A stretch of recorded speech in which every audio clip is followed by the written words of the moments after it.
City News is brought to you by East Brewster Lawyers Rotorua, celebrating 100 years of legal excellence and innovation.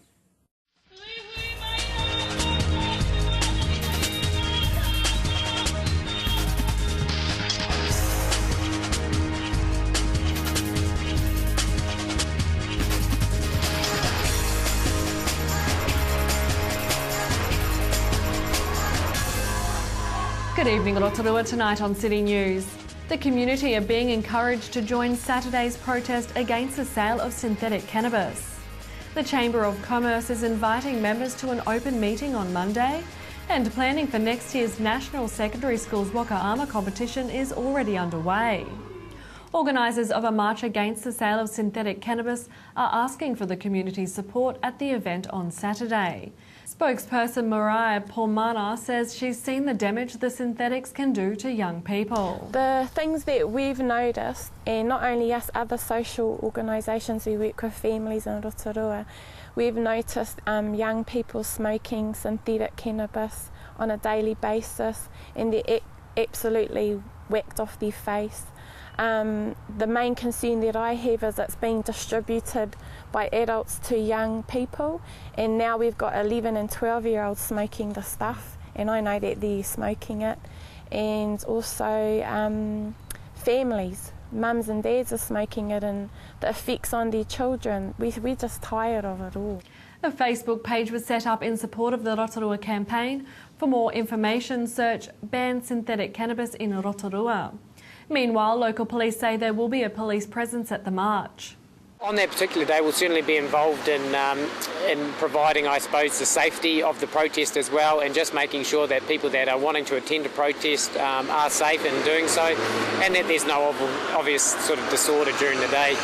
The President and Executive of the Rotorua Chamber of Commerce are inviting all members to an open meeting on Monday. Chamber spokesperson Jonathan Thames says the meeting is to discuss the first 3 months of business, the current strategic plan and performance.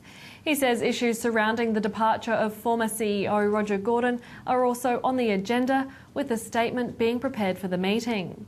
All members are welcome, with the meeting taking place at 5:30 p.m. at the Distinction Hotel Conference Centre. Rotorua Age Concern is promoting the Life Tube as an easy and cheap way of having vital personal details readily available. Manager Hilary Turler says the tubes cost $4 and can save lives in an emergency. This here goes on the fridge. This goes inside the fridge, that goes on the outside. And the importance of this is that if a person has a fall and is not really able to give emergency services the information, if they see this on the fridge, they know they have access to this. In sport tonight, planning for next year's National Secondary Schools Waka Ama competition have begun, despite this year's competition only ending last week. Spokesperson Kelly Kuro says planning needs to start now, as the event keeps getting bigger every year. Te wānanga o Aotearoa, they've definitely been a big help. Events Rotorua have come on board this year, so this is their first year with us, so that's been a great relationship, so we're going to work really hard to keep that. Te Wairuki Puria Trust, of course, have been doing this now for the last, I think we started back in 2005 originally with this event, and due to the size we've moved from lake to lake, and so we've been here, this is year 4 for us. Awesome. And next year potentially will be possibly our last year. To your weather update now. Tonight looks fine with light winds and an overnight low of 8. Tomorrow, Friday, mainly fine with cloud or fog in the morning and at night, light winds, a high of 22 and a low of 9. And the outlook for Saturday, mainly fine with light winds, a high of 22 and a low of 11. And the marine forecast for Lake Rotorua, variable 5 knots with waves less than half a metre, and there'll be morning cloud or fog and then otherwise fine. And for those early bird viewers, City News is now replaying at 6:30 a.m. each weekday, so you can catch up with our local news first thing in the morning. Still to come in tonight's program, we're at the new offices of Grey Power Rotorua and talk with President Rosemary McKenzie. And we have highlights from Sunday's open day at the Rotorua International Airport.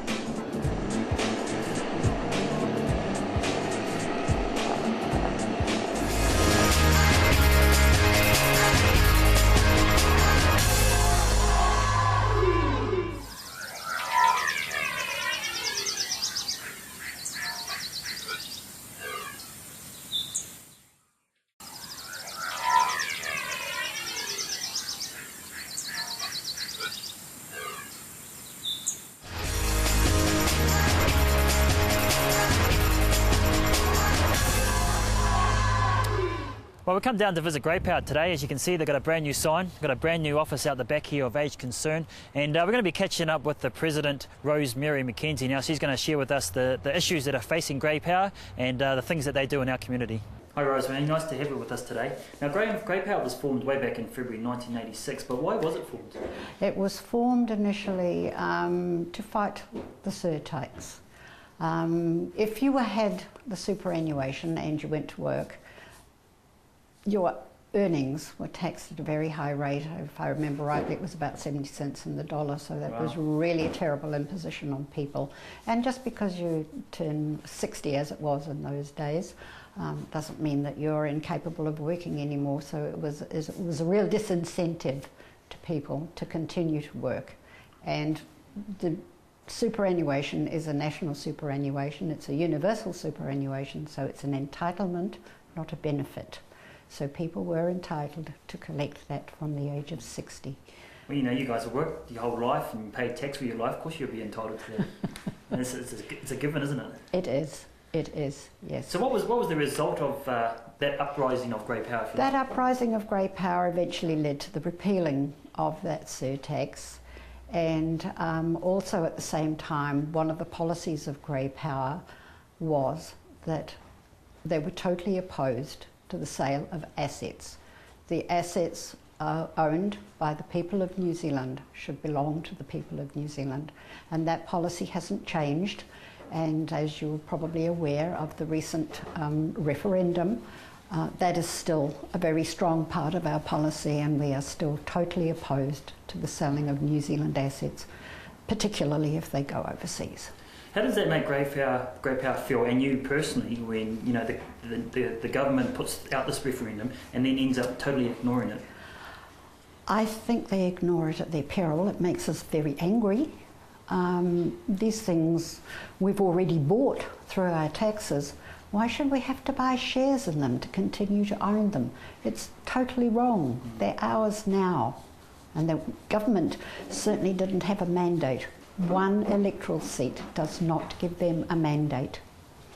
Well, let's talk about the government, because this year obviously got our general election. What sort of issues that are in the policies now that the government are talking about?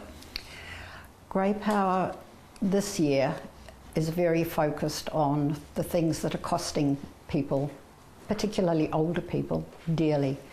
A major one is rates. Something is certainly going to have to be done about the ever-increasing rates. It's becoming the biggest burden that people have on a limited income. A lot of people are asset rich but cash poor, and if your income is only the super, then how you scrape up to meet the ever-rising cost, I don't know. Here in Rotorua, of course, it's been signalled by the council that we're going to be looking at 3% rate rises for the next 16 or so years. I shudder to think what the price will be comes 2030. I might not be here, but let's hope you are. You know, the amount will be horrendous. So let's hope that the debt gets paid off sooner rather than later. Let's just go back to the sale of our assets here, Rosemary. At the moment, the national government only doing partial sales and having, you know, part ownership as well. Is Grey Power totally opposed the whole thing altogether? Absolutely, totally opposed to the selling off of the things that belong to the people of New Zealand already. Yeah, we can buy the shares and make sure they stay in New Zealand, but the shares that have been sold, there's no guarantee that they are going to stay in New Zealand hands, and it is our policy that the assets that belong to the people should stay with the people. How many people are there in Grey Power right now? Currently there's about 68,000, but we're hoping to grow over the next 5 years. We'd like to reach that magic figure of 100,000, which is a figure that probably could sway an election given the right circumstances, idea, whatever it is that somebody will upset us about. What about the baby boomers that are coming up to retirement? You know, as soon as they retire, there's going to be a huge influx. There is going to be a huge influx, and we are noticing it already. And it's great because they're young and they're energetic and they've got money and they want to make a difference, a lot of them. And that's really wonderful, and we're delighted to see and welcome them. But you can become a member of Grey Power from the age of 50. You don't have to wait until you retire. Is that right? That is not a requirement. Cool. Well, we'll just leave it there for the moment, Rosemary, and we'll come back and we'll carry on about Grey Power and what they're up to here in Rotorua, and then we'll get into some local issues. Yep.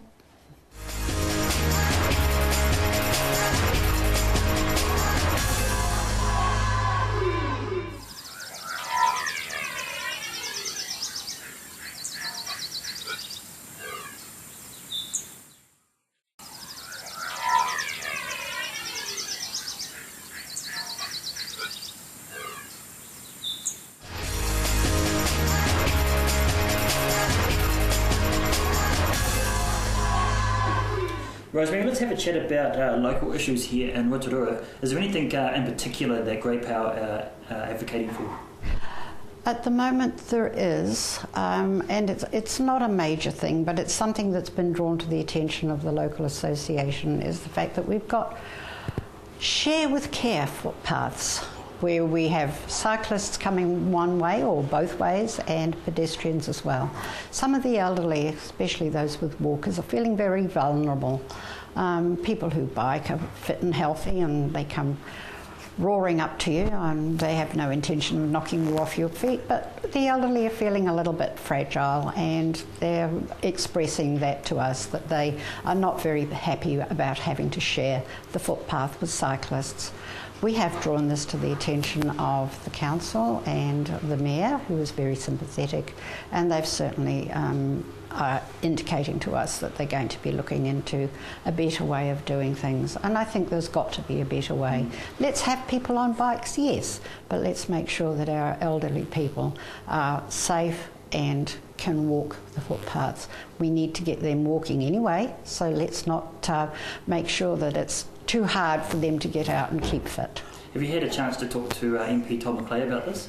We haven't spoken to Todd about the shared bikes, but we have spoken with the mayor. We meet with Todd quarterly, and it's usually on local issues, and it's very good, and he gives us a very good reception, and we usually go away feeling quite gratified that we have at least been listened to. He can't change the world, but our issues are certainly taken to Wellington. Do you think local MPs and maybe even the government think that Grey Power may be a bunch of stirrers? No, I am told by very reliable sources that Grey Power is very highly thought of, and certainly our president and the board are consulted quite widely on a number of issues. They go to Wellington quite frequently, 3 to 4 times a year.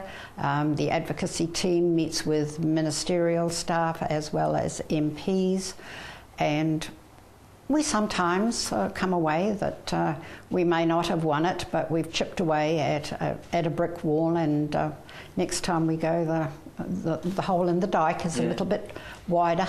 What about the perception that Grey Power staunch supporters of Winston Peters? That unfortunately is a misconception. I know Mr Peters would like to claim the 68,000 members that we've got as members of his party, but our membership is wide-ranging from far left to far right. We are an apolitical organisation. We don't support any one party, and we certainly wouldn't tell anyone how to vote. Now, if someone is at home right now, Rosemary, and wanting to join Grey Power, obviously over 50, how can they get hold of you? They can get hold of us here at the office with our phone number. They can write to us, or we have an absolutely wonderful website. If they're tech savvy, they can go onto their computers and bring up greypowerrotorua.org.nz, and they'll get all the information and how to do it easy as. So what are sort of the benefits of becoming a member of Grey Power?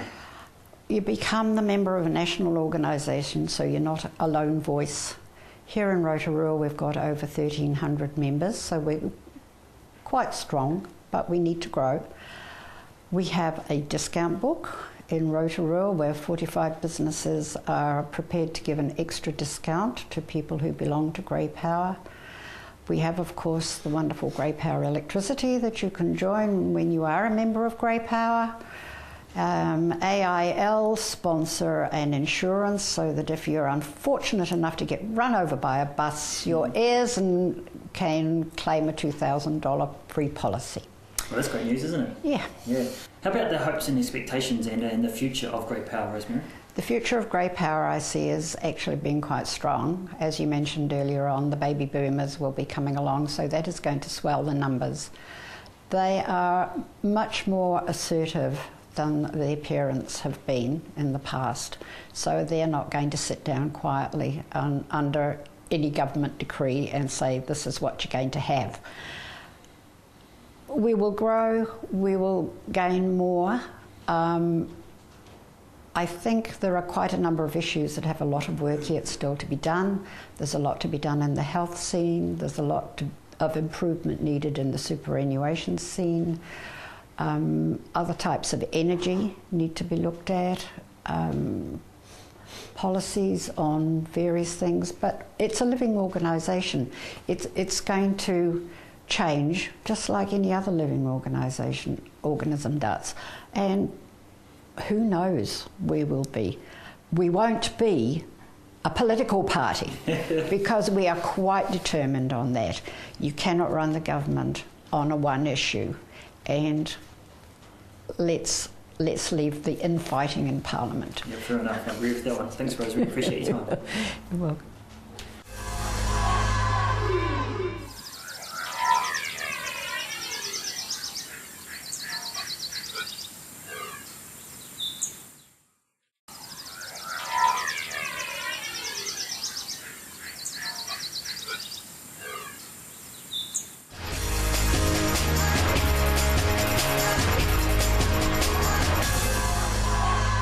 Big occasion here for Sunday the 30th to celebrate the 50th anniversary of Rotorua International Airport, but also an open day to support the Bay Trust Rescue Helicopter. A brilliant idea combining the two, and with me is a man who I think will agree with that for sure, Associate Minister of Tourism, so he's wearing a lot of hats, but that's one of the main ones today, Todd McClay.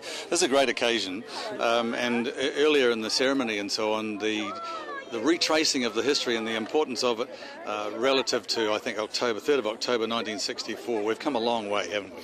Wayne, we have. It's an exciting day. Great to see so many families turn out in Rotorua to come along and share in the airport. And there are kids here getting to see behind the scenes, the stuff you wouldn't see otherwise. And it's a really, really good thing. You're right about how Rotorua has developed. In 1964, New Zealand got about 2,700 international tourists a year, and Rotorua about 2,200 of them. This year, Rotorua will get about 1 million international tourists and 2 million domestic tourists. So tourism has grown fantastically in that time. It's so very important to our local economy. It's our biggest employer.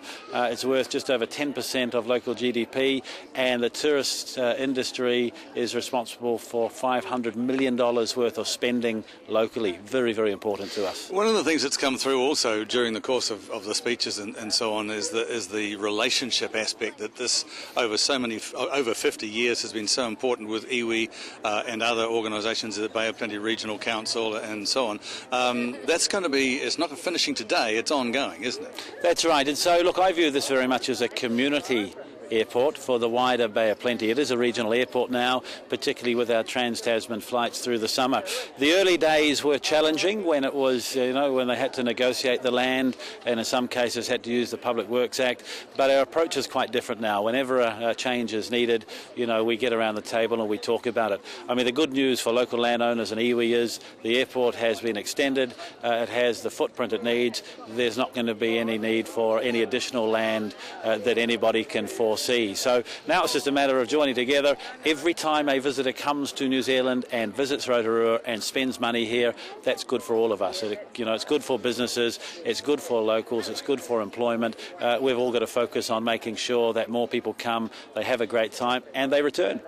Well, an open day and an open heaven, basically. Weather-wise, it's pretty good out here at Rotorua International Airport, celebrating, of course, the 50th anniversary of the airport back to 3rd of October, I think it was, 1964. 50 years of progress and obviously ups and downs through that journey, but we finally made it to the 50th, and with me is a man who's pretty keen on taking it to the next 50, CEO of the Rotorua International Airport, Alistair Rhodes. This is an exciting day, only early on in the day day and already there's a lot of people here, so there's a lot of interest in the airport, isn't there?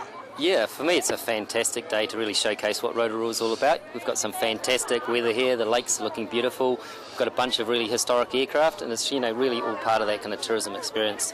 And I think for today, us, it's all about acknowledging the past and taking some of those lessons and learnings as we step into the future. So I'm really excited about today and where we're heading as the airport. You made the comment yourself, and as did others, that it has been a journey to get here, working with iwi and other councils, the Rotorua District Council, the Regional Council and so on. So quite satisfying to see it come to this point, though.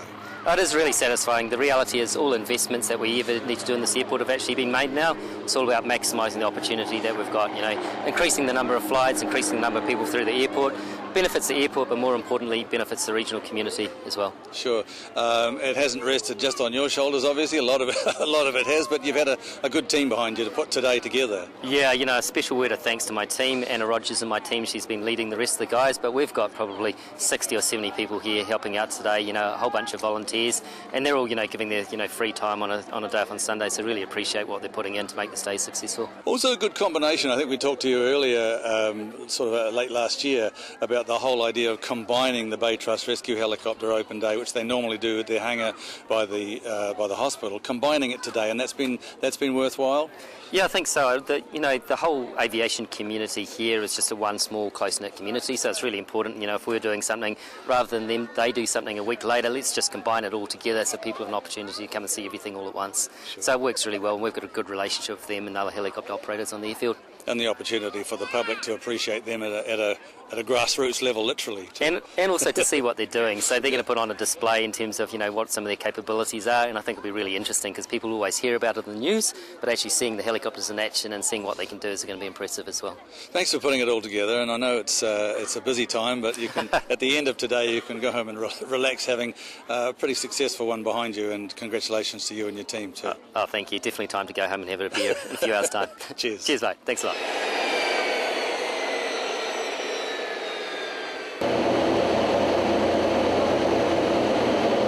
I'm on board at the moment on the DC-3. It is an amazing experience. Some of the things to note are it is a lot louder, and it's also a lot warmer on board. There's no air conditioning, but it is a wonderful experience and a great day at the International Airport. I hope everyone's enjoying it.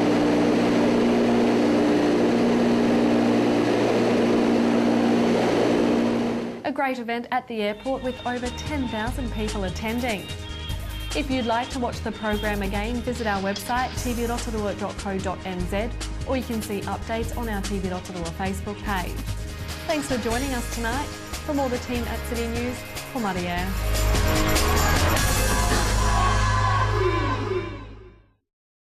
Supporting local content so you can see more of New Zealand on air. City News was brought to you by East Brewster Lawyers Rotorua, celebrating 100 years of legal excellence and innovation.